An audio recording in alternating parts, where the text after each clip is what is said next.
Here we must begin with a small note. The story of a life lived long ago is often pieced together from historical records. These records can sometimes be incomplete, so we must do our best to tell the story accurately. The images you will see are illustrative. They are here to help us imagine the world as it was. They help to paint a picture of the past. They show us the places and the times in which these events happened.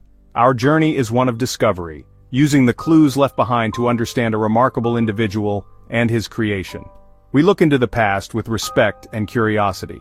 John Stith Pemberton was born on July 8, 1831.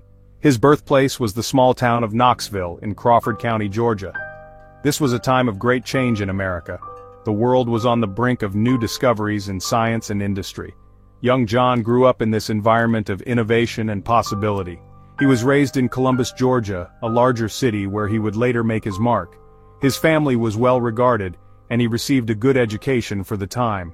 This foundation set him on a path that would, quite unexpectedly, change the world of beverages forever. His early years shaped the curious mind that would later experiment with so many different formulas. Even from a young age, John showed a keen interest in chemistry and botany. He was fascinated by plants and their properties. He wanted to understand how different substances could be mixed to create new things. This passion led him to study medicine and pharmacy. He attended the Reformed Medical College of Georgia in Macon. There, he earned his degree in 1850, at the young age of 19. He was a licensed pharmacist, a profession that perfectly suited his inquisitive nature. It allowed him to combine his knowledge of science with a desire to create remedies and tonics to help people. This was the beginning of his life as an inventor. His career as a pharmacist, or a chemist as it was often called, was the perfect stage for his talents. He opened his own drugstores in Columbus, Georgia. These were not just places where people bought medicine, they were laboratories for Pemberton's endless experiments. He created many different products. These included hair dyes, perfumes, and other patent medicines. One of his more successful early inventions was a perfume called Sweet Southern Bouquet. He was known in his community as a skilled and inventive man. His mind was always working, always searching for the next new formula, the next unique combination of ingredients. The creation of Coca-Cola was not a sudden flash of genius. It was the result of a long process of experimentation. Pemberton was inspired by a popular European drink called Vin Mariani. This was a wine that had been infused with coca leaves. It was very successful in Europe, and Pemberton saw an opportunity. He decided to create his own version for the American market. His first attempt was called Pemberton's French Wine Coca. It was a mixture of coca, cola nut, and wine. It was advertised as a nerve tonic, a cure for headaches, and a general all-purpose remedy for modern ailments. This French wine coca was quite popular for a time, but a significant challenge soon appeared. In 1886, Atlanta and Fulton County passed new prohibition laws. This meant that the sale of alcoholic beverages was banned. This was a major problem for Pemberton. His successful tonic had alcohol as a key ingredient. He could no longer sell it legally. But Pemberton was not a man to give up easily. He saw this obstacle as an opportunity to innovate once more. He needed to reformulate his drink, to remove the alcohol but keep the unique flavor and its perceived benefits. He returned to his laboratory to begin the difficult task. He spent many hours experimenting in his home laboratory.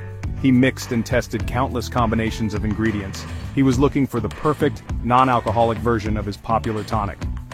The story goes that he worked with a large brass kettle over an open fire in his backyard.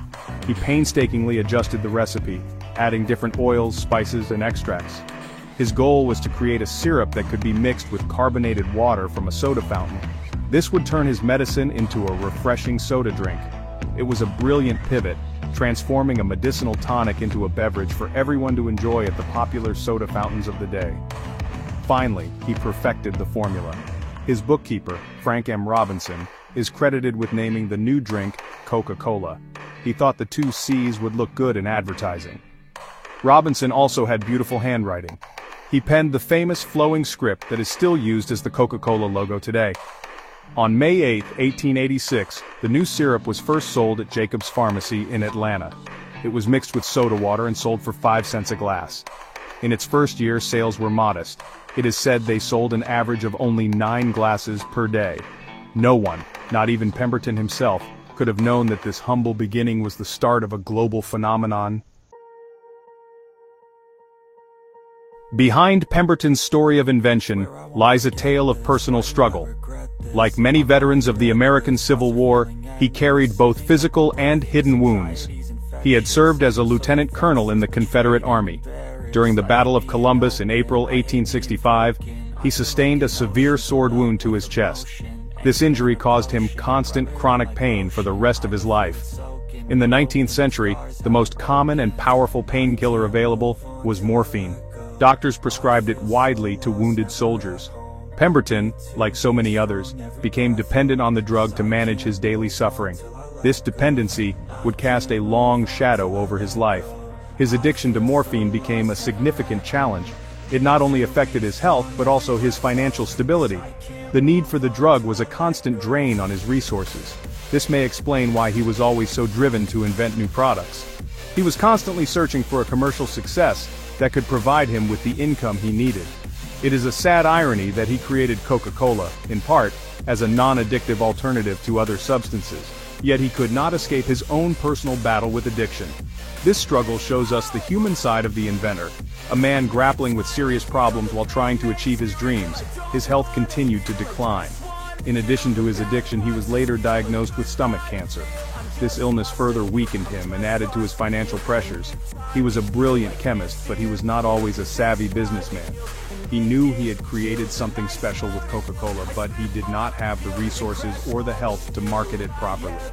He began to sell off the rights to his formula, piece by piece, to various partners.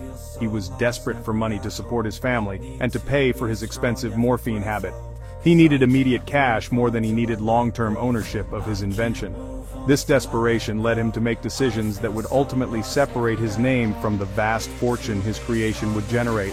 He sold the remaining interest in his company to Asa Candler, a fellow Atlanta pharmacist and businessman.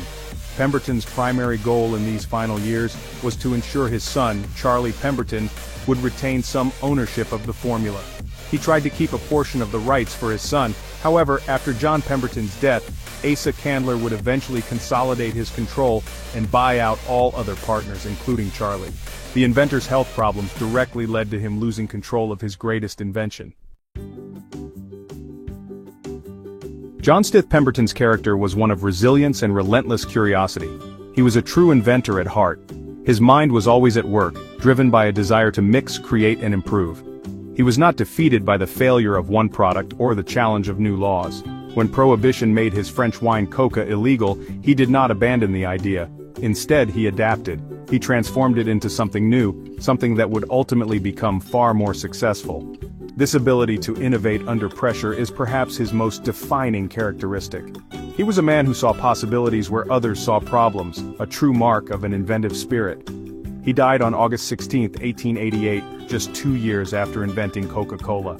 He passed away in poverty, largely unaware of the incredible future that awaited his creation. At the time of his death, Coca-Cola was still just a minor local soda fountain drink. He had sold off most of his rights to the company for a few $1,000s. He could not have imagined that his simple syrup would one day become one of the most recognized products on Earth. His son, Charlie, continued to be involved with the formula for a short time, but sadly passed away only 6 years after his father. The Pemberton family's direct connection to the Coca-Cola fortune was lost. The man who truly turned Coca-Cola into a global empire was Asa Candler. He was the marketing genius who took Pemberton's formula and built a brand around it. Candler understood the power of advertising and distribution. He ensured that the Coca-Cola name and its distinctive logo were seen everywhere. While Pemberton was the creator, Candler was the builder. It is important to remember both men's contributions. Pemberton gave the world its taste. Candler gave the world its presence. The two men's skills, one in chemistry and one in commerce, combined to create the success story we know today. So why is John Stith Pemberton remembered today? He is remembered because he is the origin point. He is the man behind the iconic taste that has been shared by billions of people across generations. His story is a powerful reminder that great things can come from humble beginnings, born from curiosity and persistence.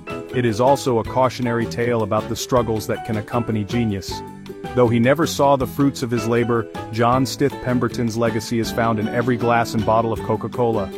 He was the pharmacist from Georgia who, in his search for a simple tonic, accidentally invented a legend.